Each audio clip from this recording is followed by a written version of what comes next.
Assalamualaikum warahmatullahi wabarakatuh.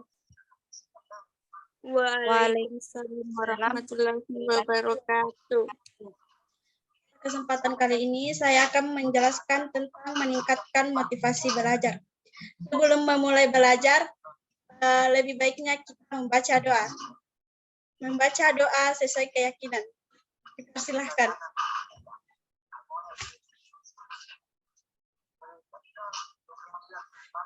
Doa selesai.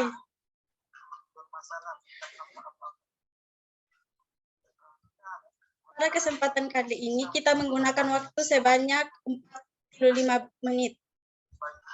Rahma Sari Rusli. Hadir, Bu.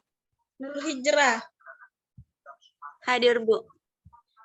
Sebelum kita memulai, saya akan membacakan topik pelayanan yang saya berikan, yaitu meningkatkan motivasi belajar. Materinya yaitu pengertian motivasi belajar adalah keseluruhan daya gerak dalam diri siswa yang menimbulkan kegiatan belajar, yang menjamin kelangsungan dari kegiatan belajar dan memberikan arahan pada kegiatan belajar sehingga tujuan yang dikehendaki oleh subjek belajar itu dapat tercapai. Selanjutnya yaitu fungsi motivasi belajar. Fungsi motivasi belajar adalah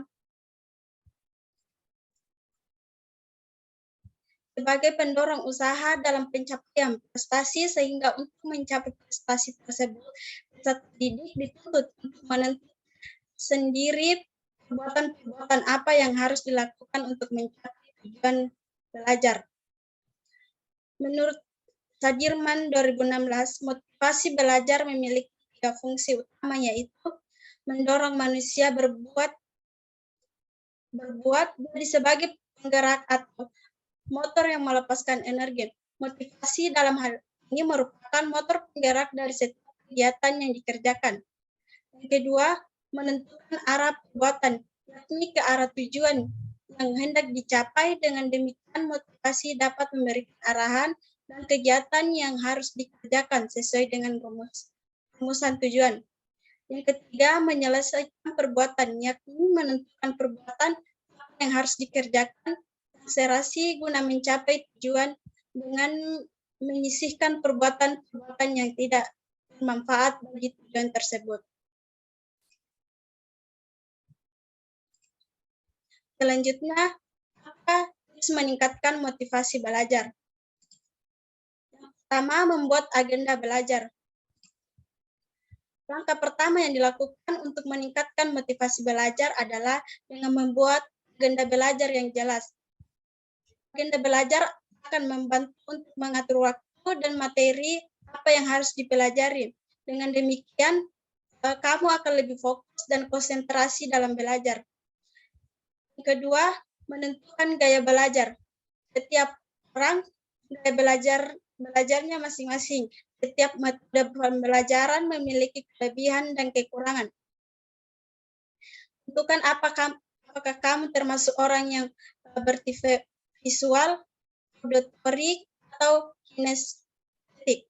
Dengan mengetahui gaya belajar, kamu bisa menyesuaikan diri dengan materi yang ingin dipelajari. Yang ketiga, istirahat. Istirahat termasuk salah satu faktor penting dalam proses belajar. Belajar terus-menerus tanpa memberikan waktu istirahat akan membuat otak dan tubuh menjadi lelah. Yang keempat,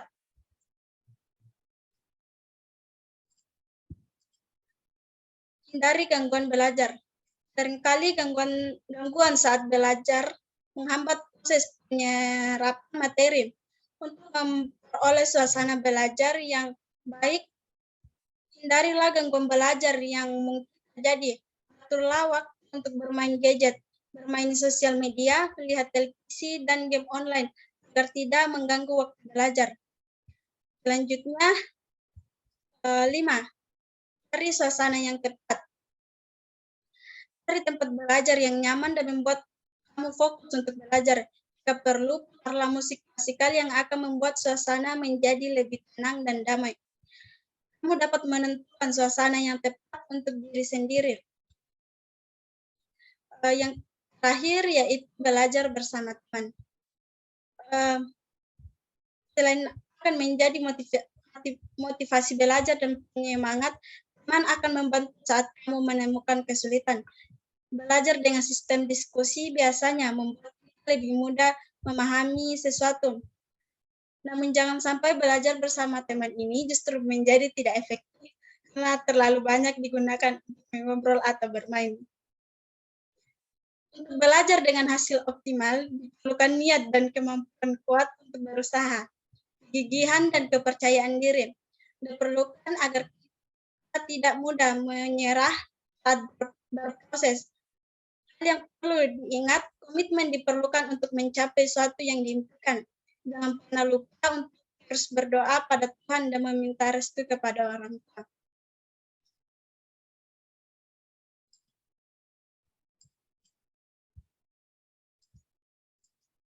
Selanjutnya, dipersilakan untuk setiap kelompok mendiskusikan tentang tips meningkatkan motivasi belajar menurut pemahaman siswa. Ada teman-teman yang ingin menyampaikan tentang apa yang didapatkan tentang meningkatkan motivasi belajar, dipersilakan. Menurut pemahaman saya, cara meningkatkan motivasi belajar yaitu temukan alasan. Benar Kak Bediman. Comi. Nah kok ya ulang nih. Oh. Menurut pemahaman saya, cara meningkatkan motivasi belajar, yang pertama, temukan alasan kenapa kamu harus belajar. Misalnya saja kamu ingin belajar bisnis karena kamu ingin membangun sebuah bisnismu sendiri nantinya setelah lulus. Yang kedua, tentukan tujuanmu dan mempelajari suatu hal atau bidang. Hampir sama dengan alasan, tapi tujuan ini lebih spesifik lagi. Kamu harus tahu dengan pasti apa tujuanmu dalam mempelajari suatu hal. Yang ketiga, berikan sugesti positif pada diri sendiri. Keempat, buatlah manajemen waktu yang baik untuk belajar. Yang kelima, gunakan cara yang nyaman untuk kamu bisa belajar dengan baik. Dan yang terakhir, lakukan secara perlahan dan konsisten. Tuh, Bu. Terima kasih atas jawaban yang diberikan oleh Saudara Rahmasari Rusli. Mungkin itu juga menutup pertemuan kita hari ini. Saya akan menyimpulkan materi hari ini yaitu motivasi ialah sebuah dorongan yang menyebabkan seseorang bertingkah laku yang berada dalam diri seseorang tersebut untuk melakukan suatu hal yang sesuai dengan dorongan atau keinginan tersebut. Motivasi juga berarti sebagai perbedaan antara dapat dan tidak dapat melaksanakan tugas. Motivasi mampu memberikan kekuatan untuk mencapai tujuan tertentu yang telah ditetapkan. Belajar merupakan suatu kegiatan untuk memperoleh ilmu pengetahuan. Belajar juga merupakan sesuatu yang dilakukan untuk menguasai hal tertentu. Baik, terima kasih kepada teman-teman terhadap partisipasinya. Semoga materi hari ini bisa dipahami. Sekian dari saya. Assalamualaikum warahmatullahi wabarakatuh. Waalaikumsalam warahmatullahi wabarakatuh.